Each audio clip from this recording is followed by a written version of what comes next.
Thanks for pressing play on today's episode. We're going to cover two topics, both related to living a long, abundant life, something we all want.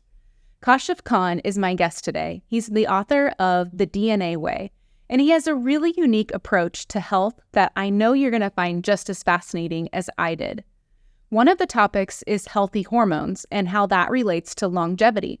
We talk about the factors causing so many people to struggle with hormone health and some things that anyone can do to start healing. The second major topic is understanding your own unique biology. You've probably tried a health product, maybe a supplement or diet or workout plan that worked great for someone else, but not for you, right? That's because we're all unique. Studying people's DNA and helping them get healthy with an understanding of their own individuality is Kashif's specialty. You'll have to see what your favorite part is. It's all so good. Welcome to the Daily Wellness Podcast. I'm your host, Melissa Meredith. I've led my family on a transformative health journey for over a decade, and now I help other families do the same. This is a place where busy moms can learn about healthy living. I hope that what you learn here helps you feel empowered to take the next step in your family's health journey.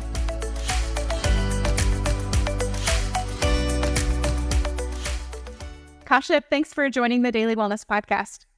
Pleasure. Good to be here with you. Yeah, I was chatting with you before we started saying I've been trying to really absorb and learn from you lately. So I'm really excited to introduce you to my audience today and we can continue to learn from you. So can you tell us who you are? Yeah, so my background, a little interesting because I don't come from the industry, and it was more of a self-healing journey that led me to it, which is all where you hear a lot of these sort of functional health stories come from, right? True. I had myself, and now I want to heal the world. So, and so I did some research around the human genome, which is how I solved some of my problems and build sort of a research company around it. And now I spend most of my time educating the world on all of what I've learned and seen, and mind-blowing stuff in terms of what's true about illness and chronic disease, which is very different than what we're told. Yeah, so true. I've heard you talk a lot about hormones, and I know that one of your specialties is really longevity and just really helping people increase their quality of life, increase their length of life. So can you help me make the connection here? Like, what is the connection between hormones and longevity? Yeah, so hormones and other systems, and really what we're saying is when you go out there, okay, longevity journey starts now. What do you do? You start listening to podcasts like this, you read books, you go to a supplement store, you get advice, and how do you know what your body actually needs? And how do you know what you're doing isn't redundant or something else you really need you're not doing? So to me, the starting point is understanding your innate biology, what is going on inside, because it's not the same for all of us. So if you use hormones as an example, it's particularly in women, you think there's estrogen and there's testosterone, and that's kind of where things end. But there are genes that will take your estrogen and metabolize or convert it into toxic metabolites, byproducts. And these byproducts can cause inflammation. And so one little thing, in fact, just today, I was dealing with a client. She's a corporate executive who has breast cancer and sort of booked this one-on-one time with me to dive into her data to figure it out. And this is exactly what we figured out, is that she's doing everything right. Eat, right, exercise, is doing everything right, but she got breast cancer. That's a major dent in a longevity plan, right? So what happened is she's making genetically too much of this estrogen metabolite, and which is toxic and inflammatory. This particular metabolite likes to live in breast tissue, which means it causes inflammation there. Then there's very specific glutathione genes, glutathione being this antioxidant, that are responsible for breast tissue, and she also wasn't doing well there. So she's making too much estrogen, she's making a toxic version, she's making a version that goes to the breast tissue, and the defense mechanism of the body to protect breast tissue, she doesn't do well. Perfect storm for breast cancer. Right. Now, I could have seen her DNA at the age of 5 and known this, because your DNA doesn't change, and given her a plan to prevent this all from happening, because it is very preventable. So that little nuance of she's doing everything right. She's a literally Wall Street executive, has access to everything you can imagine. she still got sick, right? So having said that, there's so many things we can dive into for the brain to metabolism, whatever. One small example of what's possible. Yeah. So, I mean, one of the first things you said there was that you have to kind of understand your biology. So how does somebody do that? So we use genetic testing not to understand propensity. Like what people think genetics is, oh, I'm going to find out if I'm getting Alzheimer's. I don't even want to know. Right. Right. And that's academic genetics. That's PhD genetics. That's not functional. Just like going to the doctor is you'll be told what disease you have and what medication to take, diagnose and prescribe, right? Versus going to a functional medicine doctor is, why did I get sick? Like, what did I do? What did I eat? What did I breathe? What caused this? And let's deal with the cause. Same thing, genetics is, here's a 80% chance of breast cancer, go cut your breasts off, right? Versus here's the pathways that lead to inflammation in breast tissue like we just talked about. Now let's block them so you don't have to worry about the breasts don't matter at that point. Yeah. So that's how you understand your biology. There's these key pathways. And if I were to bucket them into the main things you need to understand, there's 6 big ones. So everything about neurochemicals of the brain, what's going on in your head, in your perception, how people perceive you, how you behave, how you react, trauma, procrastination, burnout, anxiety, all of those things that you may feel, why you, and then how do you not feel those things? Or how do you feel the things you want to feel if you know what's going on in your head? So the biology of neurochemicals. Then there's sleep, everything around your circadian rhythm, the internal clock, the irritability of some people that, wake up at 3 a.m. and every little noise and sound and smell disrupts their sleep. Why are they more sensitive? Then there's people that sleep through the night and they wake up and they don't feel rested. They're groggy. So genetically, those are all different things, and just knowing your biology and what's not working. Then there's metabolism.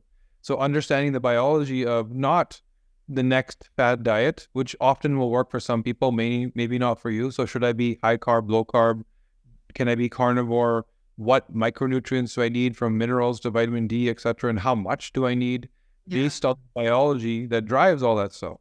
Then a couple more buckets, everything around cellular health. So detoxification. How do I remove toxins? How do I methylate? How do I fight inflammation? How do I run a process called glucuronidation, which may support me with mole? So these are all biological processes that we don't do at the same level.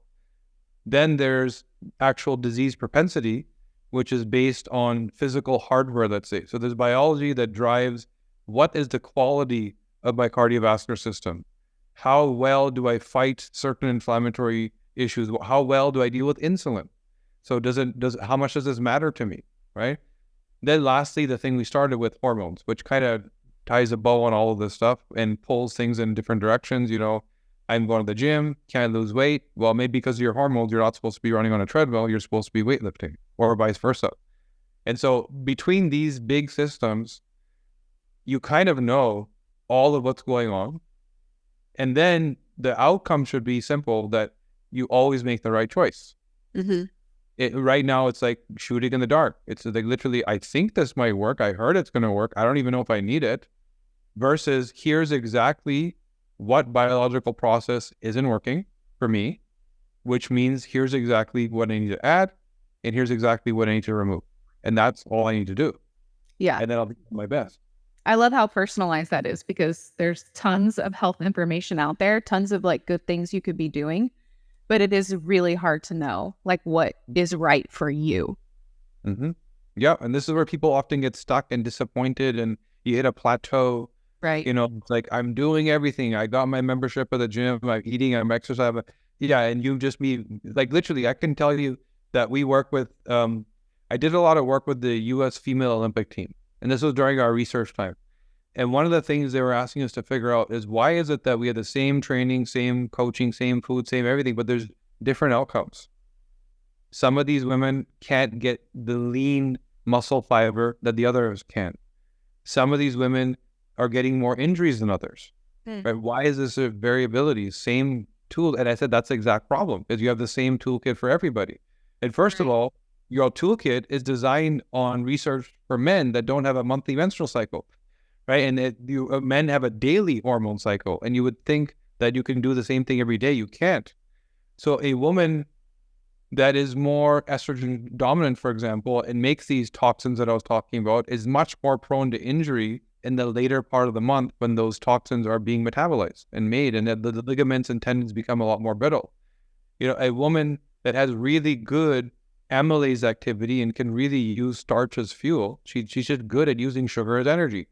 And then you say, go on a low-carb diet, and brain fog, no energy, muscle mass is reduced. She needed the carbs, right? And so you can get hyper-specific. And I was blessed to be able to do all these research projects with all these really high-performing people from, like I said, Olympics to Navy SEALs to CEOs, celebrities, where they already had access to the best of everything. And we had to figure out how to get them even better. And it was always little nuanced things after detective work that we would figure out. Yeah. Well, I really want to hone in on the hormones issue, because I have so many women that ask me questions about hormones and are having hormone issues in my sphere. And I know that so many listening have those issues. But what I'm hearing you say is it's very personalized, from woman to woman. Not everyone is going to be the same. But have you seen common threads as to why so many women are having hormone issues to begin with? What are some of those root causes that are really getting women off track? So in as much as your DNA is uniquely you, there are definitely trends. And there are definitely profiles or avatars of you fit in this bucket, you fit in this bucket, you fit in this bucket, which makes things a lot easier to understand. It's not a brand new project every time of what's me and what's you. It's no, I kind of fit in this profile. And where are we seeing the problems? So I can speak to the extremes. The women that are far more estrogen dominant, that was okay before.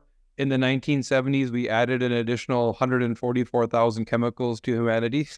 It was before, everything that you touch is a hormone disruptor.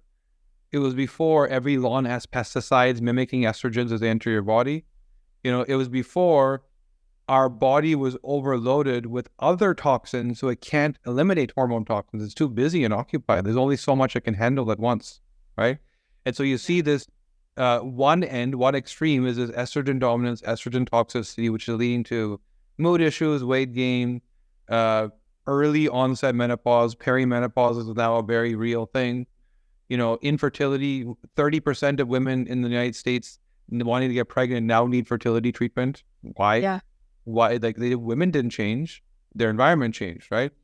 Then there's the other extreme of women who are more androgenized, and there are women that are more driven by testosterone. And then all of a sudden, all of the female solutions just don't work.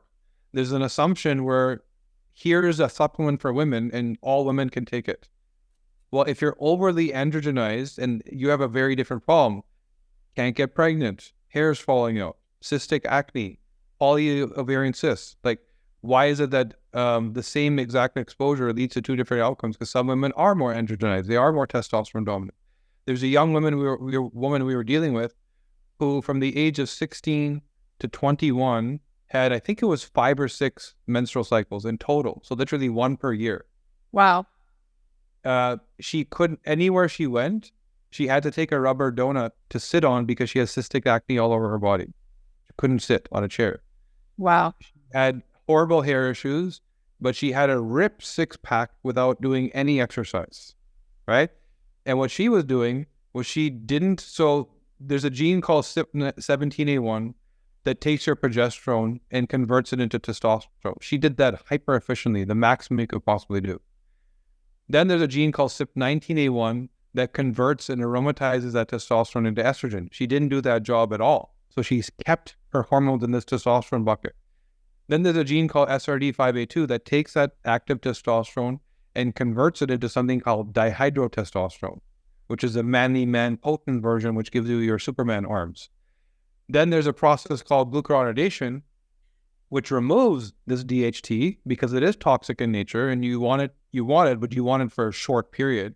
She had bad versions of these genes. So making too much testosterone, not converting it into estrogen, driving it into DHT, and then not detoxifying the DHT. So her net result was just DHT beast, which meant manly man inside a female form, and none of the female solutions worked for her because that wasn't her problem.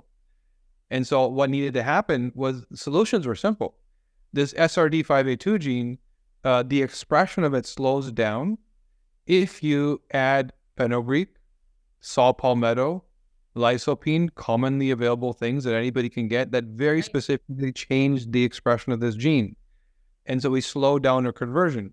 Then there's this glucuronidation, the removal, rosemary oil, black seed oil, pumpkin seed oil. These things help you with glucuronidation. It changes gene expression. So literally little tweaks with natural food products, and all of a sudden she comes back to our clinic, and her words, the first time I feel like a girl. Wow. Right? Imagine her whole life on medication and detoxes and all this stuff, when it was just these two pathways that weren't working properly. Yeah. I heard you say in the class that you did that there's like a certain set of diseases and hormone issues that tend to be more prevalent in women. You know, like 80% of thyroid issues, for example, are women. Do you think it's because women are more exposed to these lifestyle toxins, like these environmental toxins, that they are more likely to get these diseases and hormone issues? So there's two answers there. One is the hormone toxicity, this cofactor that even though men deal with, they deal with it at a much smaller degree. So there's this internal source of inflammation that's constant. Sorry, there's actually three answers. The second is women in general, estrogenized women are wired for the worrier response. Men are wired for a warrior response. Give me trauma, give me bad news, I will want to fight my way through it and protect the tribe. The woman has a bit of a warrior response, which is protect the children. Let's tuck in and gather everybody, and then the heightened sense of awareness, and every little detail matters, which leads to a fight or flight. So we're finding a lot of women that are struggling that I'm doing everything right, I don't get it. They haven't dealt with their nervous system. They haven't dealt with calming and turning off the fight or flight. And why is this important? Rest and recovery is where you heal, and you can't do these two things at the same time.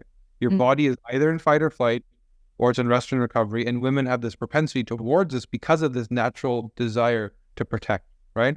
And the third answer is the personal care product load. The average woman is putting 500 chemicals a day on her body. It takes 26 seconds to get it from your skin directly into your bloodstream. There's nothing in between, right? And by the time you add the cosmetics, the sunscreens, the perfumes, the lotions, all of that stuff together. And the household cleaners, yeah. And household cleaners, all of it. In fact, there was a study, speaking of household cleaners, that came out of Holland about a month ago, where they said that we now, like, we come to our home to escape the pollution of outside. If you live in like a city like Manhattan, for example, right, we now know that the indoor air quality of cities in Western nations where all of these products exist is 4 to 5 times worse than the outdoor pollution and air quality. Why? You live in a drywall box that doesn't breathe, and you've brought all these chemical-laden products like the fragrances, like the laundry detergents, like the cleaning agents, and all of your personal care products, and that just accumulates. And so those toxins, although they're not smoke from a car, they're far more hormone disrupting, toxic in nature, and they're trapped in your drywall box. Yeah. So when we talk about them like being hormone disrupting, I know one of the things that it can happen is that some of these chemicals can mimic estrogen, right, in the body. And then am I right that makes women more estrogen dominant then? Sure. Yeah. So these chemicals enter your body doesn't know what it is. It thinks it's estrogen. So it allows it to go utilize an estrogen receptor site. So this is a receptor in your body that was meant to receive estrogen and allow your tissue to do whatever it needs to do, then gets occupied with this chemical instead. So the estrogen, so two things happen. The estrogen doesn't get to work. Women can't get pregnant, right? Second thing, the estrogen is now free floating in the bloodstream, not knowing where to go, causing inflammation. It is inflammatory in nature, which is why it goes to the receptor, not directly to the tissue, right?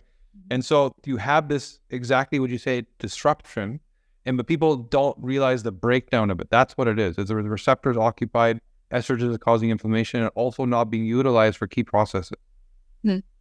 Yeah, that's really fascinating. And I think that it's probably we're mentioning as a key factor that a lot of women are experiencing, but I don't think a lot of women are making the connection. You know, a lot of women are experiencing it without realizing what is the cause of it. Yeah, but this is why you have all these young women, like anxiety is the norm. Mm. There was recent data that 1 in 3 teenage American girls has considered suicide. That's so sad. And 1 in 3 American girls doesn't have a mental health issue. Right. Their hormones are disrupted because there's now preteen makeup kits, right?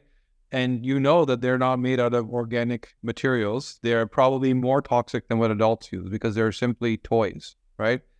And that's on top of all your plastic packaging and all your off-gassing and your furniture that has fire retardants and so on. So these young girls are growing up in environments that are massively hormone disrupting, and this is why you're seeing fertility drop, anxiety, endometriosis, fibromyalgia fly through the roof, and menopause being a really, really rough ride, right? Right. I think some of the dangers of it being so common, like, 80% of women experiencing these certain diseases, for example, like, and so many women having all these hormone disruption issues, is that they look around and they see so many other people struggling that they think it's just normal. And they've been struggling with it for so long without a solution that they think it's just normal and that they just have to live with it and manage it. So I would love for you to share maybe a couple of examples of women that you have helped, that have been pretty disappointed by traditional medical care and have really been able to turn things around. Yeah. So first of all, you're right on, is that what's normal is what you experience, right? And we're very quick to forget the last generation's truth, and whatever is happening now is what we think is real. Even the clinicians, right? The doctors are jaded and they think that this is normal too, because it's all they see, right? Yeah. And because they're not taught to blame environment, lifestyle factors, they just think this is what's going on, right? So let me give you an example of my own family, my niece. So my niece lives with my mom and my sister. And I got a call from my mom that your niece can't breathe, get over here, right? And we live like 10 minutes apart. So I go over there and it looked like an anxiety attack. So I called a friend of mine who's a pediatrician, and he said, yeah, that sounds like a classic anxiety attack. If it happens again, let me know. And he assured me that this is typical for women of this age. She was in her early teens, right? Wow. Okay. I've never had a niece before. I've never had my daughter was 2 years old at the time, so I don't know, right? So again, moving forward, my mom calls me again. This time she says, you need to take your niece to the hospital because she fell over and hit a table on her way down, and we think she broke her leg. She can't walk, right? So I said, I don't think she broke her leg from like she didn't fall off a building. She fell in her living room, right? So let me just take her to the hospital. So I took her, and Canadian healthcare is free, but it takes a long time. So we spend 6 to 7 hours-ish in this clinic. And every blood test, every x-ray, everything. And by the time we were done, a doctor said, if it happens again, let us know.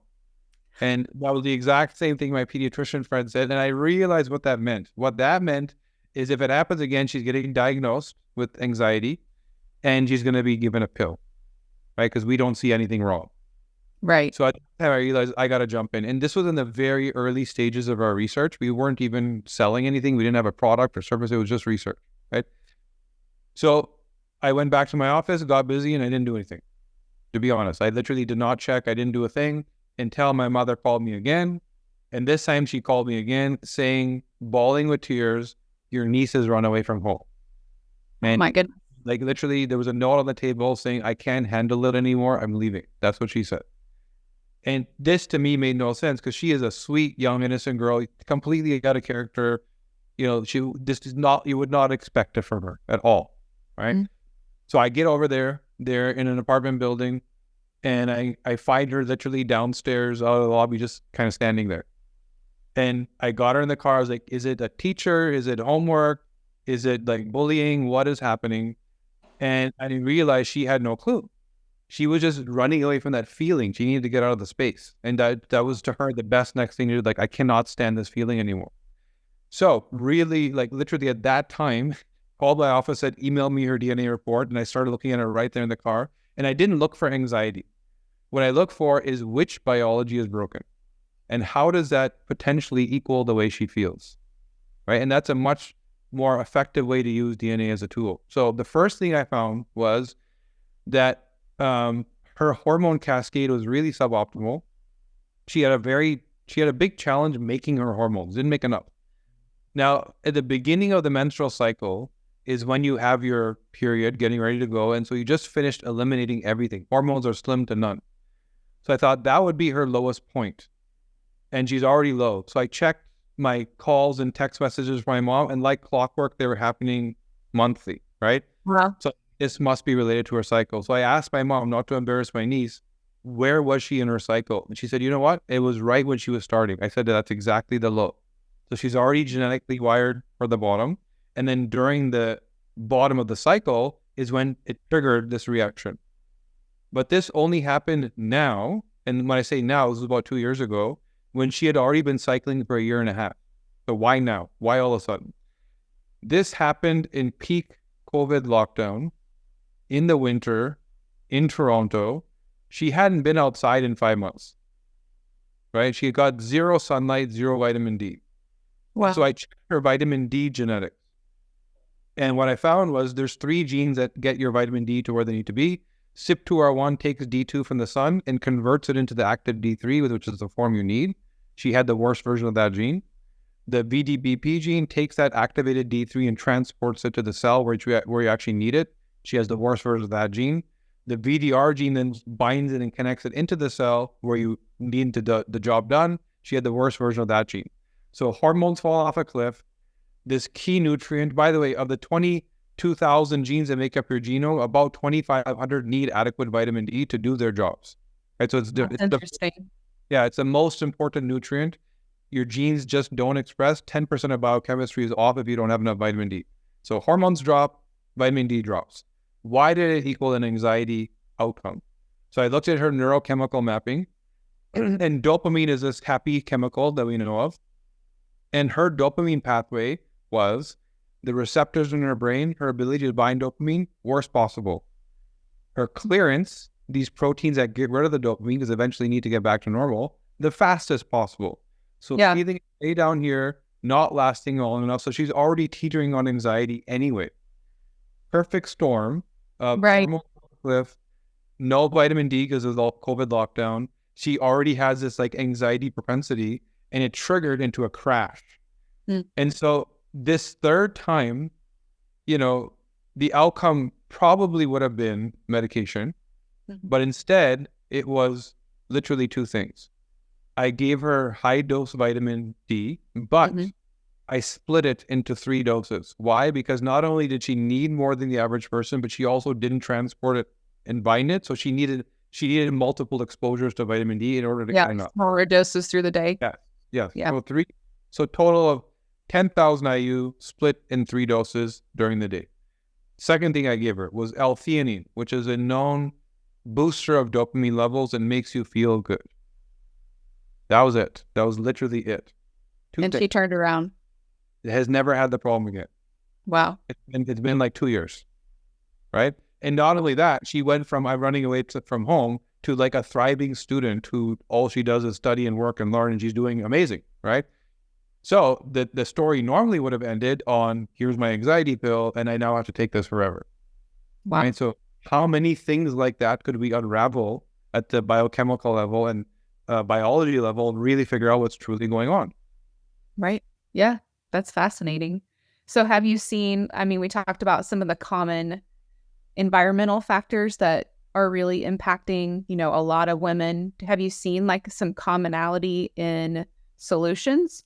Like, are there some common things that really help all women hormonally?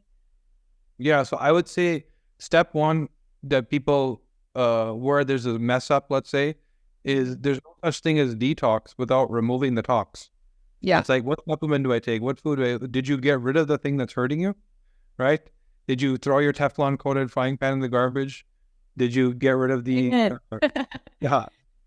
things of that nature, right? So step 1 is get rid of the tox. Learn through, for example, environmental working group and these websites that talk about toxins, what is actually a threat, and get it out of your life.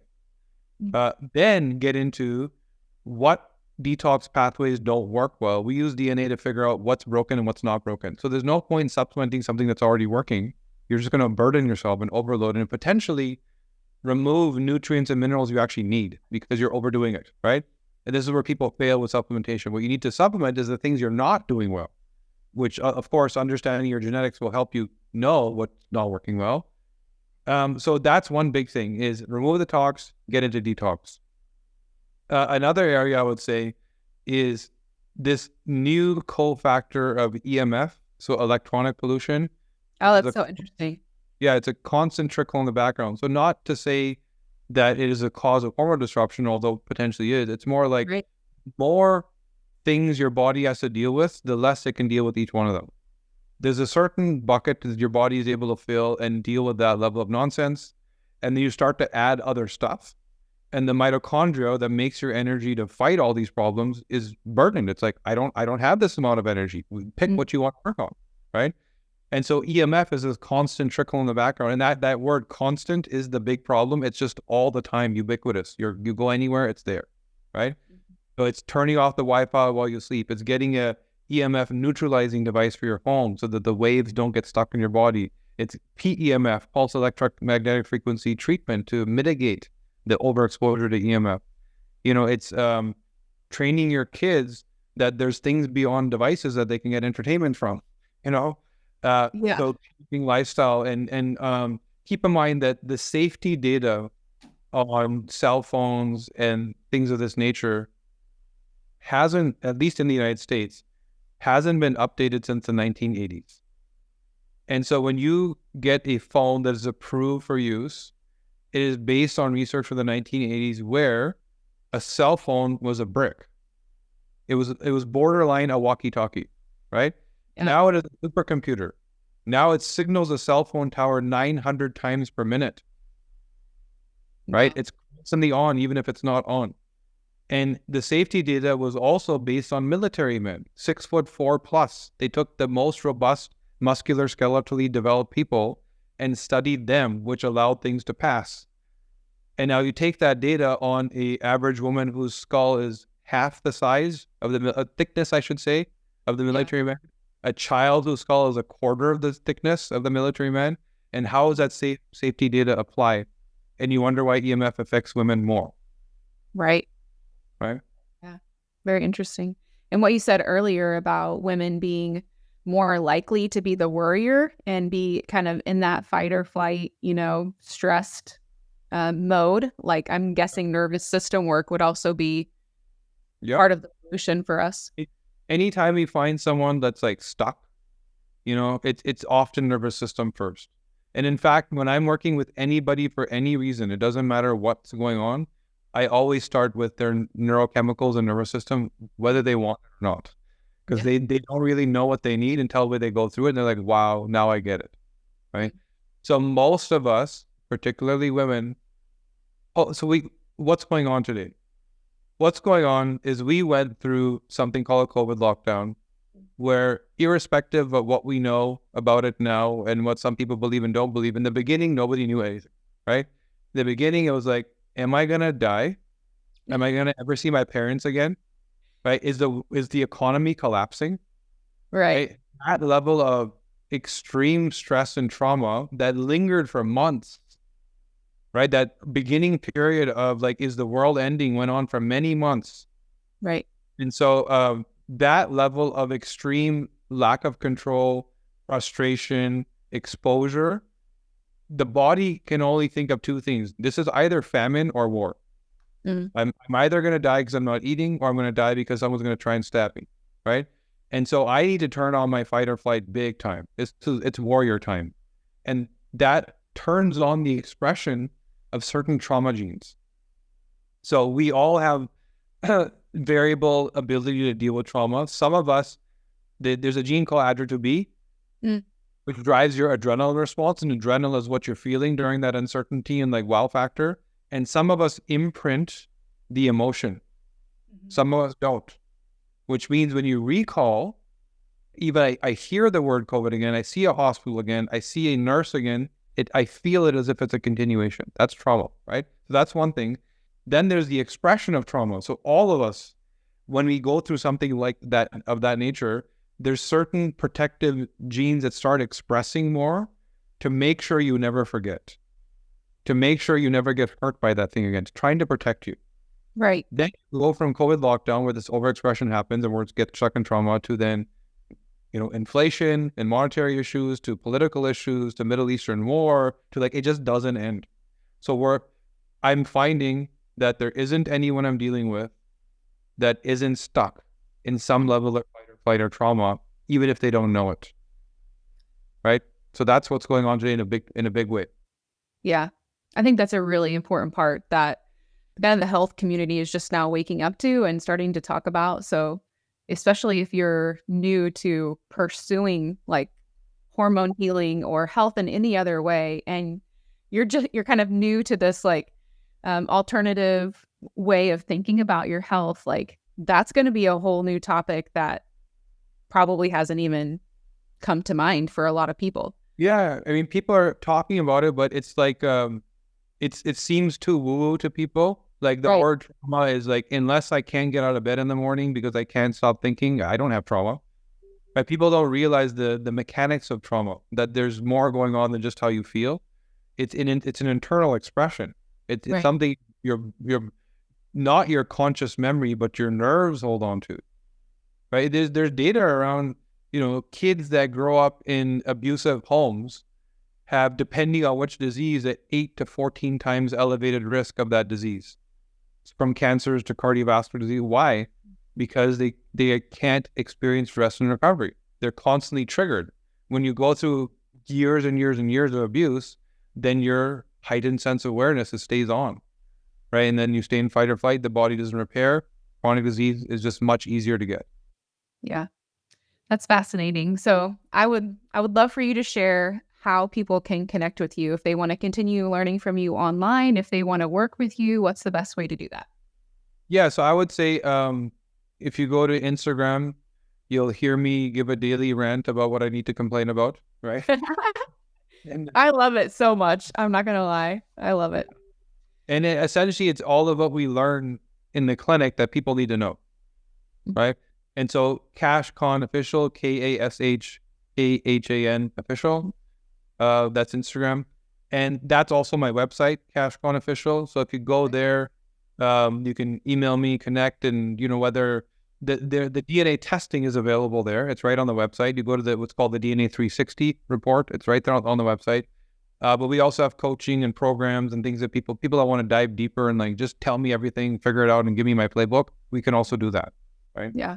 And would that be good for someone that is really experiencing a lot of health issues or just wants to be preventative, or both?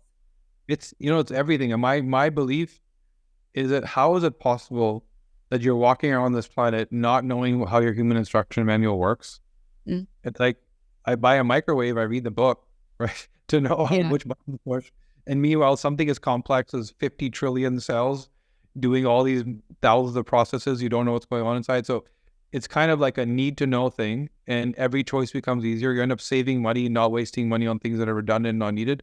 But yeah, it's kind of three buckets. It's I'm in pain, I need help, nobody can figure out. Okay, we'll figure it out because we'll use your DNA to figure out what's broken. Or it's I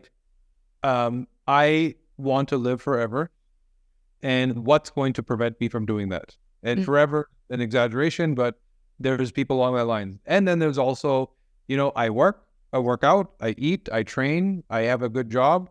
I want to just know how my body works and be doing it correctly. If I'm going to be eating properly, if I'm going to be working out, if I'm going to be taking supplements, I just want to know what to do, right? Right. But it's all three. It's prevention, living forever, dealing with the pain, getting out of it, and then just at a baseline, understanding your biology to just make the right choices. Right. Yeah. Well, one of my big takeaways is just the uniqueness of every human being, in a world of, crazy amounts of health advice. Being able to find something that is really personalized to yourself, I think is huge, a huge benefit. So I want to thank you for what you're doing in the world, in the health world, and thank you for your time with us. I really appreciate you. Pleasure. It's great that you're doing this. Great to be here. Thanks for listening to today's episode on the Daily Wellness Podcast. We hope that you found it helpful for your own wellness journey. And if so, we'd love for you to leave a review. Then come back and listen for review shoutouts on upcoming episodes. For more information, check out the show notes and connect with us on our website, dailywellnesscommunity.com.